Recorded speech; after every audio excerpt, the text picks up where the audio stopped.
Nếu bạn muốn gặt hái sự phát triển, bạn phải bắt đầu bằng cách nghiêm túc hoàn thành các nhiệm vụ nhỏ trong tay.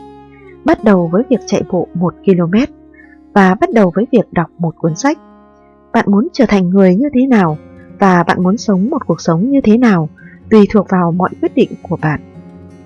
Cuộc sống chính là một cán cân. Muốn có nhiều thêm một thứ này, bạn sẽ phải bớt đi một thứ khác và ngược lại. Muốn có được bất cứ thứ gì đều sẽ phải trả giá tương xứng.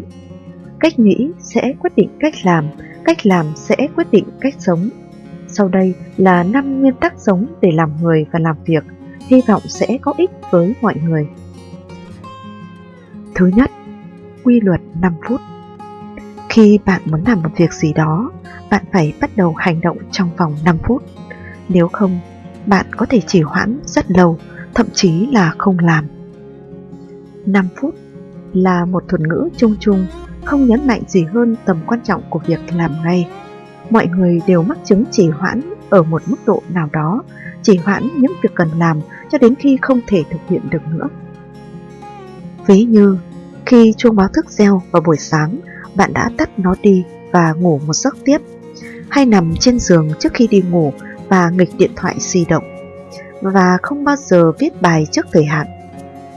Sự trì hoãn và lười biếng khiến chúng ta mất tự tin và tinh thần chiến đấu, và chỉ bằng cách hành động ngay lập tức, chúng ta mới có được cuộc sống như ý muốn. Dù là rèn luyện thân thể hay học kỹ năng, chỉ những người giỏi hành động mới có thể kiểm soát cuộc sống của chính mình. Thứ hai, quy luật nhào bột. Một người mạnh mẽ thực sự gặp phải những thất bại, anh ta không tuyệt vọng, khuất phục hay hối hận mà bỏ cuộc, mà coi những thất bại này như nước hòa vào bột.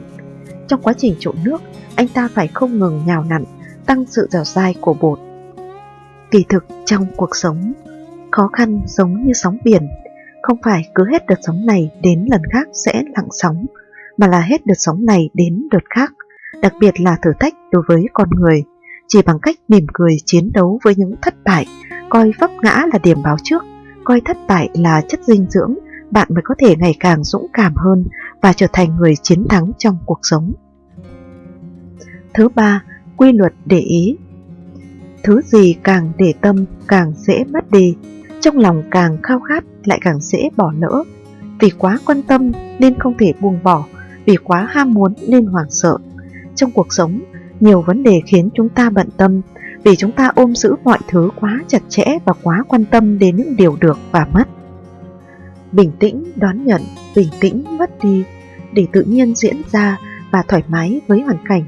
Tất nhiên, không quan tâm không có nghĩa là không làm gì, mà là một thái độ sống cởi mở và sáng suốt. Hãy để những dây thần kinh căng thẳng được thư giãn, và khi bạn buông bỏ được, bạn có thể thực sự không sợ hãi, và mọi việc sẽ tự nhiên phát triển theo chiều hướng tốt nhất. Thứ tư, quy luật quả táo. Nếu bạn có một đống táo, một số tốt và một số xấu, bạn nên ăn những quả tốt trước và vứt bỏ những quả xấu. Nếu bạn ăn những quả xấu trước thì những quả tốt cũng sẽ bị hư, và bạn sẽ không bao giờ ăn được những quả tốt. Đây là quy luật quả táo. Quy luật quả táo cho chúng ta biết rằng mọi người phải giỏi trong việc đánh đổi, và nhớ làm điều quan trọng nhất trong cuộc đời bạn trước tiên. Chúng ta đã bỏ lỡ bao nhiêu cơ hội trong đời, và bao nhiêu điều quan trọng đã bị chúng ta từ bỏ. Mỗi giai đoạn có những mục tiêu khác nhau. Tìm ra điều cốt lõi và quan trọng nhất lúc này là kỹ năng và khả năng lớn nhất của một người. Thứ năm, quy luật tích lũy. Nhiều người từng mơ ước làm ăn lớn, nhưng trên thực tế, việc nhỏ tích góp lại thành việc lớn. Thành tựu lớn nào cũng là kết quả của tích lũy. Đây là quy tắc tích lũy. Nếu bạn muốn gặt hái sự phát triển, bạn phải bắt đầu bằng cách nghiêm túc hoàn thành các nhiệm vụ nhỏ trong tay. Bắt đầu với việc chạy bộ 1 km và bắt đầu với việc đọc một cuốn sách. Bạn muốn trở thành người như thế nào và bạn muốn sống một cuộc sống như thế nào tùy thuộc vào mọi quyết định của bạn. Không bao giờ là quá muộn để bắt đầu bất cứ điều gì, và mỗi bước trên đường đời đều có giá trị. Làm những gì bạn muốn làm, cố gắng trở thành người mà bạn muốn trở thành, và hãy bắt đầu ngay từ bây giờ.